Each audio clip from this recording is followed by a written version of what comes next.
Well, look who it is, Bay Area. Welcome to Big Bay Mornings. Miss Miley Cyrus, what's happening? What's going on? How are you doing? We're good. We're good. Okay, let's start with this. No BS. I'm obsessed with the song. You can ask Greg, my co-host here. True. He found it first. He actually found it before it was released, I think. Found it before it was released. I wanted to play it so bad. I'm like, okay, I know I can't do that, so I'm gonna patiently wait. And then when I got the green light, we played it like 3 times in a row on our morning show. The record is fire. I've also had some very late nights in my home studio with like the lights low, candles on, music blasted. So do you have a disco ball? I don't. I have That some is the ingredient that you're.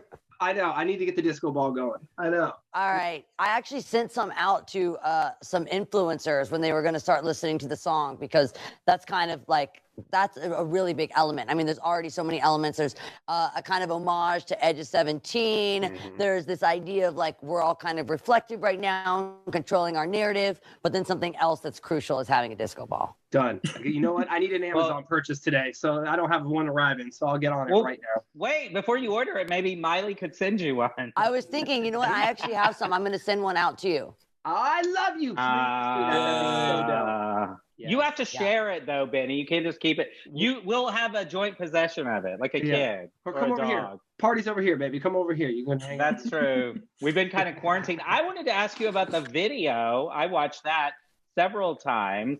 Is this a green screen? Are you really half naked in these M&Ms or Skittles or whatever that is? I wasn't half naked in the bubblegum, baby. I was fully naked. Yeah. Well, I wanted to be respectful. I've never been half naked in my life. I don't do things halfway. It's not really my vibe. So it's bubble gum. Hold on. Whoa, what happened? Uh-oh. Taking her clothes off. Is there a rat? There's a rat. There's got to be a rat. It's a fly. There's got to be a fly. Is this the fly from last night? Yeah. No way. This is awesome. Yeah. Well, you guys, I think it's a rat. Dying. This is gold. There's a fucking fly in here. No, that's what I was saying. I was joking. Is there legit a fly? Same fly? Nope. No. Not today, fly. Not today. I'm sorry. That was unprofessional of me. But I will not be a part of the meme culture. I loved it. I thought that was the best thing today. That was so good. I was just explaining that I became somehow like a turkey butt after the 2013 VMA meme, and I was 21. I'm 27 now, and it still is floating around. So I'm not a part of the memes, and that fly was on the cover of Time magazine today. Like, I'm not, that fly's publicist is savage. It got a little hit of attention, and it will not take anything less than just like world domination at this point. All right. We get it. Well, I think we left off with Greg was talking about you were naked in gumballs. Yeah, let's get back to the balls. Right. I enjoy balls as well, but thank you. As my own heart. Yeah, oh, definitely. But as a chubby kid, I was like, oh my God, that's Aaron. I thought it was M&M's at first. I was like, that's paradise to be in this thing. How did that feel? It really was. And you know, what happened actually is the way the Midnight Sky video kind of came together so quickly was I was actually writing a treatment for another song that I had written. And then just in between, like coming up and conceptualizing, I went to the studio one day and just kind of started showing my concept, and it inspired a new track that I had heard a couple months before, but never got around to writing to it. And then as I was looking at the visuals, and I've never written a song that way, and then listening to the track, it just felt like they were meant to be together. And so I started writing, and I hadn't even recorded the chorus yet until I looked at my partners, Andrew Watt, who produced the song, and Ali Timposi, who I was writing with, and was like, this is the single, and I didn't even have it done yet. And so point of that story was that I had already bought the gumballs, like a couple thousand gumballs for the video before. So they were sitting in garbage cans at my house waiting to get put to use. How does that get delivered? Is this like Amazon deliver that? Truckloads of gumballs showing up, but that's not the weirdest thing that my neighbors have ever dealt with. I just did backyard sessions, and I've done it a couple times before, like could you imagine being your neighbor and you look over your fence and like Joan Jett's in the backyard, like with her guitar, making so much noise? And we did the same thing last couple of months ago. We shot this right in the middle of kind of everything in quarantine and people trying to figure out how to continue to entertain people from home. And so creating that platform and already having backyard sessions is something that didn't feel like anything abnormal because my fans have seen it for years prior. So I kind of started doing at-home concerts before it was a thing, before it was mandatory. Yeah. And this is what's airing next Friday night, right? Is that what you're talking about? Next Friday night, MTV Unplugged, backyard sessions. And I've always loved Unplugged, getting to see artists perform, iconic songs in a more intimate and stripped back way. And so I'm actually doing a lot of covers, all classics. So back to the neighbor thing though, real quick. Yeah, let's say the neighbor like is peering over the fence. Are you cool with your neighbors? Like, come on over. Yeah, you come over, Jeff. Hang out with me. Like, are you cool with the neighbors or you don't talk with them? I am cool with them because I've lived in the same house since I was 17. And so they've been through a lot of different times. They've seen it all. They have seen it all. One time, speaking of being naked, one of my neighbors peered over and I was flying drones sitting naked on top of a horse statue in my backyard. What? Can I come over? You got all the fun things happening. I want to do that. They really do. I was actually just telling them a story about my neighbor has access to my deck to go to our joint backyard. For some reason, they built this like this. And recently he came down and I was making out with a guy dressed up like a construction worker. And I can... Wait, I'm sorry. When did you say this was happening? Because this happened 5 minutes before the interview.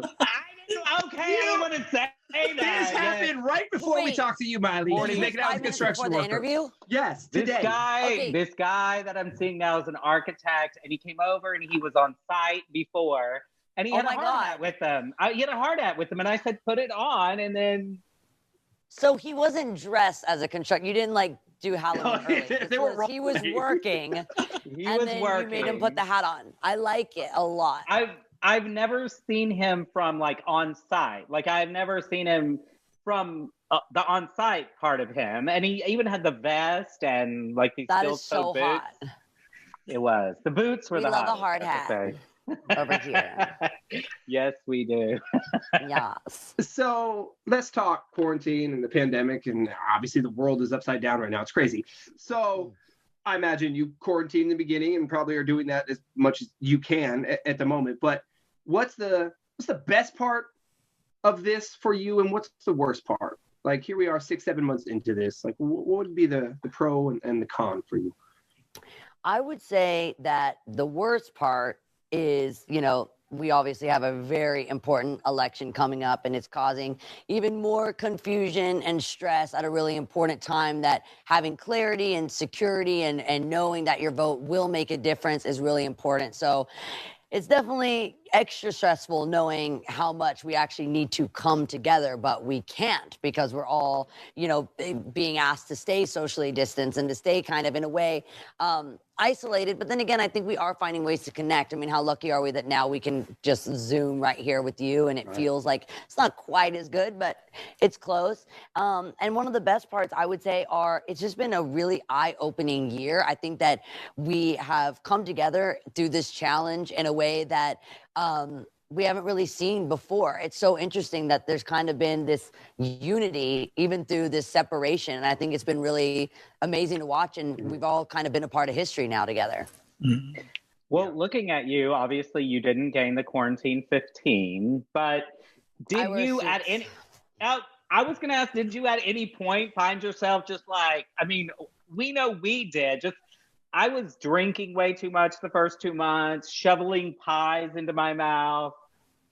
It was definitely tough. I think a lot of people, we thrive on structure. I'm one of those people. Like I love having a schedule and I love having, a purpose. And I think when you start losing that purpose and you feel, I think that's been, so many people have struggled with anxiety and depression because you have this like feeling of what do I live for if every day it's like, seems like it's just looping, it seems like this like Groundhog's Day because you're just not getting any new experiences. And that's what Midnight Sky was kind of important for me to write because I'd never written a song from a perspective of not what's it's not about what's happening right now. There wasn't much happening then when I wrote it. I mean, everything was happening, but then again, nothing at the same time. Yeah. And then, you know, I try to write songs that do give that pop culture escapism. So I didn't want to write a song about my perspective in the pandemic. I wanted something that felt surreal and took us away from the reality that we're in right now. But I wrote a song about kind of the last like year or 2 years of my life. So it was just really reflective, but I've never really written a song from that point of view before, of kind of looking backwards. I'm just not really that person. So it was kind of creatively challenging, but I think it made it kind of all the better because I was really able to tell my own story, control my narrative in a way that felt honest and real to me. And I don't know if I would have ever gotten there. You know, we're moving so fast and we're thinking about so many things. Well, what are people going to love at the shows and the festivals? And there was none of that. I was just making music to tell the truth. Well, that's what I was going to ask. So creatively, has it helped you in terms of writing music and that sort of thing, being just forced to stay home and not be on the road and all that? Yeah, and again, as like a filmmaker, I think it's really been helpful because, you know, we're obviously living in a time that we're also super lucky. We can kind of create, we've got all these platforms that we can, you know, create these projects. Like, I mean, even people at home just entertaining themselves by creating, you know, dances on TikTok. It actually gives us some joy and connection and, you know, a way that something that could feel little, just like a TikTok challenge or trend, can actually really bring people together, and people are at home, you know, filming themselves. So in my way, they're creating some sort of art. I don't know if I'm the only one that thinks TikTok challenges are little mini expressive films, but to me, it makes me be able to like it a lot more, knowing that people are at least being creative. You know, it's just an expression of yourself. It shows a lot about you, what you're listening to, what you connect with, and I think people are at home like getting creative, and I dig it. Well, you know, before TikTok, that kind of leads me into what I wanted to tell you. Everybody knows Dolly Parton is your godmother. I grew up, little gay kid in Texas, and I would perform Dolly Parton records when nobody was home, singing into a brush. And a few years ago, a drag queen allowed me to turn myself into Dolly Parton my mess. And I wanted to I wanted to show you Dolly Parton my mess. If you can see her. Oh my God! No way! And I wanted to ask you if you knew which Dolly this was. It's from a movie. It looks like 80s Dolly for sure. Best little whorehouse in Texas, Dolly. Gonna say, well, when you said that, you know, like a little gay boy in Texas, I've seen that movie. Yes, yes. And I was actually telling them today, my parents were so into Dolly that I was like 6. They took us to see the Best Little Whorehouse in Texas. I'm 6. Like, what are you doing? My first concert was Poison and Warrant, so I have no ground to stand on. Oh, that's up his alley. That's Benny's alley right there. Yeah. All right, Miley. Well, we know you're busy, but thank you for taking the time. We do appreciate it. Thank you so much. Even with the killer fly that was after you in there, but it wasn't going to kill me. It was going to steal my shine, which is worse. Yes. Yes, it is. All right, Miley. I'm getting out of here before it tries some